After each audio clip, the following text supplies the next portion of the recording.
पिछले कुछ महीनों से लगातार जो अटकलें लग रही थी वो सच साबित हो गई हैं। अटकलें ये लग रही थी कि क्या गुजरात विधानसभा चुनाव के साथ ही दिल्ली में एमसीडी चुनाव भी होंगे, तो ये जो अटकलें हैं ये सच साबित हो गई हैं। बिल्कुल दोनों चुनाव साथ साथ ही होंगे। जो दिल्ली के राज्य चुनाव आयोग ने घोषणा की है उसके मुताबिक दिल्ली के अंदर एमसीडी चुनाव घोषित हो गए हैं और 14 नवंबर तक जो है नामांकन दाखिल करने की आखिरी तारीख है और वोटिंग दिल्ली के अंदर नगर निगम चुनाव के लिए जो वोटिंग है वो 4 दिसंबर को होगी और 7 दिसंबर को दिल्ली नगर निगम चुनाव के एमसीडी चुनाव के नतीजे आ जाएंगे। जबकि अगर आप गुजरात को देखें तो गुजरात में 1 और 5 दिसंबर को वोट डाले जाएंगे, जबकि दिल्ली नगर निगम के लिए 4 दिसंबर को वोट डाले जाएंगे। गुजरात के जो नतीजे हैं वो 8 दिसंबर को आएंगे और दिल्ली नगर निगम के जो नतीजे हैं वो 7 दिसंबर को आएंगे। तो शेड्यूल बिल्कुल साथ साथ ही दोनों चुनावों का चलेगा। असल में अटकलें पहले से ही लग रही थी ये, और इस बारे में जो राज्य के चुनाव आयुक्त हैं डॉक्टर विजय देव, उनसे मैंने सवाल भी पूछा कि ये अटकलें लग रही थी अब ये सच साबित हो गई हैं, तो अब जब सवाल उठेंगी तो इसको कैसे वो रिस्पॉन्ड करेंगे।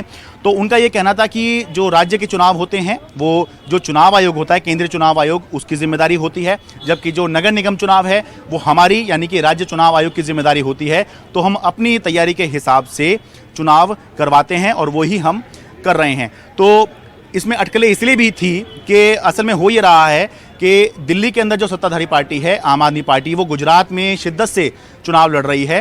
तो अटकलें तब से इसलिए लग रही थी कि कहीं ऐसा तो नहीं होगा कि आम आदमी पार्टी को फंसाने के लिए या उसकी जो ताकत है वो बढ़ जाए।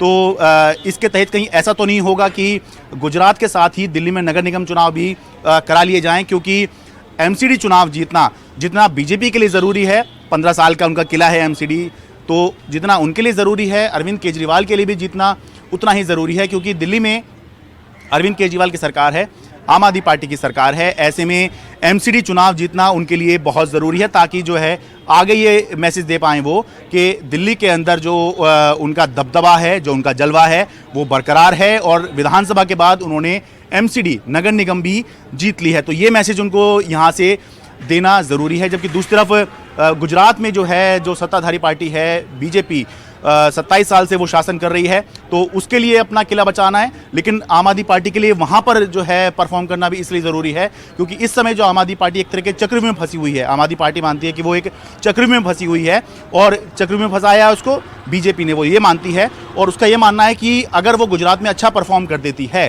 तो वो इस चक्रव्यूह से बाहर निकल आएगी। तो इसीलिए ये सब जो अटकलें हैं, ये चर्चाएं चल रही थी, अब ये सच साबित हो गई हैं। अब देखते हैं किस तरह से ये जो पार्टियां हैं ये दोनों चुनाव जो हैं एक साथ लड़ेंगी। गुजरात में भी चुनाव होंगे, दिल्ली नगर निगम के चुनाव भी होंगे, हिमाचल प्रदेश के चुनाव भी जो है, हालांकि हिमाचल प्रदेश के चुनाव तो पहले ही खत्म हो जाएंगे, केवल नतीजा जो है बाद के लिए रह जाएगा। लेकिन गुजरात का विधानसभा और दिल्ली का नगर निगम चुनाव जो है ये दोनों साथ साथ होंगे। तो पॉलिटिकल पार्टियां बीजेपी और आम आदमी पार्टी, कांग्रेस किस तरह से इसमें कैंपेन करेंगे, कैसे जो है अपना प्रचार संभालेंगे, ये हमें देखना होगा। और हमको ये भी देखना होगा कि हम लोग जो हैं ये दोनों जगह के जो चुनाव हैं ये किस तरह से कवर करेंगे। दिल्ली के राज्य चुनाव आयोग से अपने कैमरा सहयोगी कानन पात्रा के साथ मैं शरद शर्मा, एनडीटीवी इंडिया।